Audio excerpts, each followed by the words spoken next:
Sedikit lebih beda, lebih baik daripada sedikit lebih baik. Ulang. Sedikit lebih beda, lebih baik daripada sedikit lebih baik. Di era globalisasi, Cina dikenal oleh dunia dengan satu label yang kuat, negara dengan barang murah. Sepotong kain, sepatu, mainan, atau radio kecil, banyak dari mereka datang dari pabrik di provinsi Guangdong, Zhejiang, atau Jiangsu.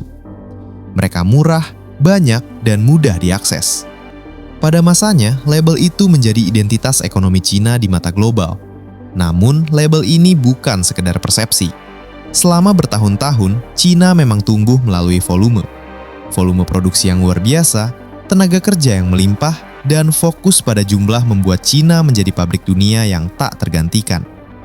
Perusahaan-perusahaan dari Amerika, Eropa, dan Jepang mengalihkan manufaktur massal mereka ke sini bukan karena kualitasnya prima, tetapi karena rasio biaya volume yang tak bisa disaingi lawan lainnya di dunia. Dalam kondisi itu, reputasi kualitas rendah melekat. Banyak produk lambat laun menjadi sinonim dengan kata murahan.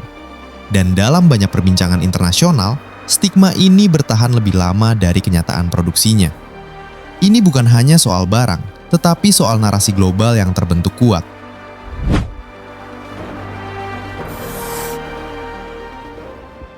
Dalam skala besar seperti ini, Cina bukan sekedar pemasok barang murah.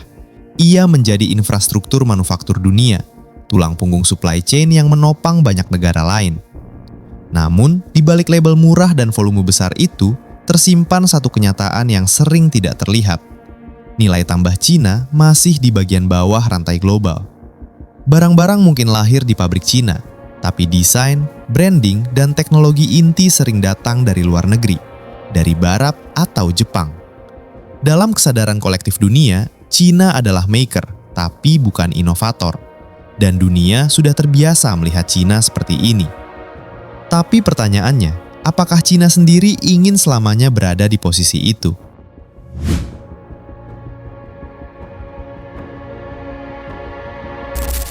Keinginan untuk berubah mulai muncul secara bertahap, bukan karena sekilas inspirasi, tetapi akibat tekanan struktural yang tertanam dalam ekonomi Cina sendiri.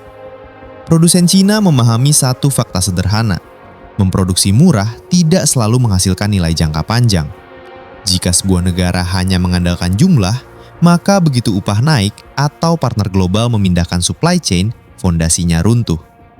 Perubahan ini mulai terlihat sejak akhir 1990-an dan awal 2000-an, saat Cina mulai memasuki persaingan teknologi lebih tinggi, perlahan, tidak dramatis. Dalam literatur akademik, fenomena ini disebut sebagai climbing up the value chain, atau naik kelas dalam rantai nilai global. Studi empiris menunjukkan bahwa transfer teknologi dan peningkatan keterlibatan industri Cina dalam GVC, Global Value Chain, sangat penting untuk melampaui posisi low and lock-in yang awalnya merekat kuat pada manufakturnya. Cina tidak berhenti pada produksi murah. Negara itu mulai memahami pentingnya teknologi digital, robotik, dan automasi sebagai perangkat untuk memperbaiki struktur ekonominya.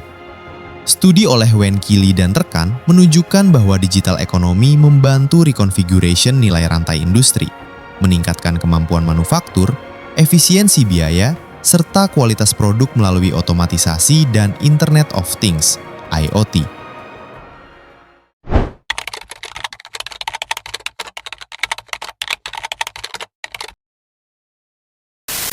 Ada juga dimensi lain yang tak kalah penting, tenaga kerja dan modal manusia. Penelitian di jurnal Journal of Asian Economics menegaskan bahwa intelligent manufacturing di Cina turut mendorong upgrade human capital perusahaan, sehingga pekerja bukan hanya operator mesin, tetapi juga pengelola sistem produksi cerdas. Semua ini bukan sekedar keinginan abstrak, ini adalah perubahan orientasi struktural. Tujuannya bukan hanya lebih banyak, tetapi lebih baik, lebih bernilai, lebih inovatif. Namun keinginan untuk berubah jarang datang tanpa konsekuensi, dan justru disinilah masalah mulai muncul.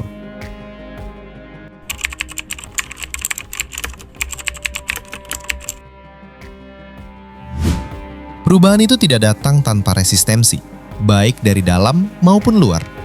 Di luar negeri, perubahan cara kerja China justru memicu curiga geopolitik. Ketika China mulai memposisikan diri tidak hanya sebagai pabrik murah, tetapi sebagai kompetitor teknologi, narasi global berubah. Bukan hanya tentang manufaktur, tetapi juga soal daya tawar, keamanan, dan kedaulatan teknologi. Ketegangan dagang dengan Amerika Serikat dan negara-negara barat lainnya menunjukkan bagaimana ekonomi dan geopolitik saling silang. Ketika China berupaya menguasai teknologi tinggi seperti AI, quantum computing, dan semikonduktor, reaksi dari negara lain muncul sebagai pembatasan ekspor komponen penting. Di dalam negeri, China menghadapi dilema yang kompleks. Jika tetap berputar di model lama, risiko stagnasi, perang harga, dan margin tipis. Jika maju ke teknologi, tantangan baru berupa riset intensif, biaya tinggi, serta kebutuhan untuk mengembangkan basis inovasi yang sejati. Profesi seperti insinyur, peneliti, dan teknokrat menjadi lebih penting. Namun biaya transformasi ini berat dan tidak instan.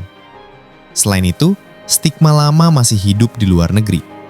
Banyak negara masih melihat produk China sebagai hasil tiruan, tidak orisinal.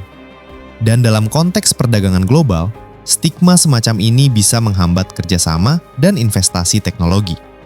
Di titik ini, banyak negara akan berhenti, tapi China memilih jalan yang berbeda.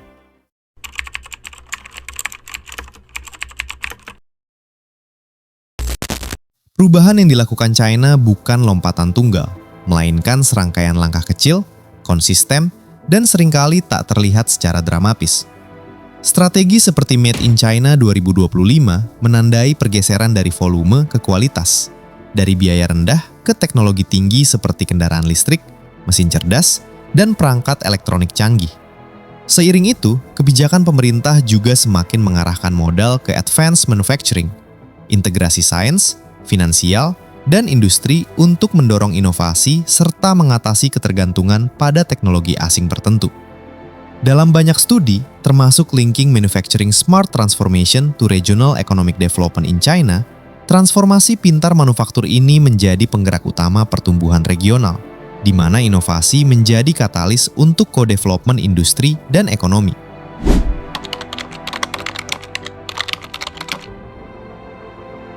Perubahan ini mencakup optimalisasi supply chain melalui sistem digital, fokus pada robotika dan otomasi industri, peningkatan kualitas produk melalui riset dan pengembangan, penanaman modal dalam teknologi tinggi bukan sekedar manufaktur dasar. Semua ini bukan lonjakan instan, tetapi transformasi bertahap yang memengaruhi struktur ekonomi China secara mendalam. Dan perubahan ini tidak terasa dalam satu malam, tapi dampaknya baru benar-benar terlihat hari ini.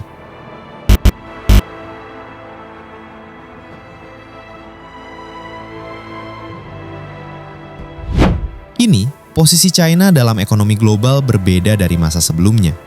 China bukan lagi hanya pemasok barang murah.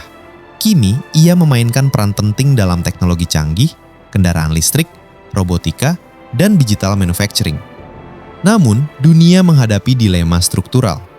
Di satu sisi, China telah menjadi komponen penting dalam supply chain global. Di sisi lain, kecurigaan geopolitik dan pertarungan teknologi memunculkan friksi baru. Ketergantungan yang mendalam terhadap China menimbulkan pertanyaan penting tentang ketahanan supply chain dan stabilitas ekonomi global.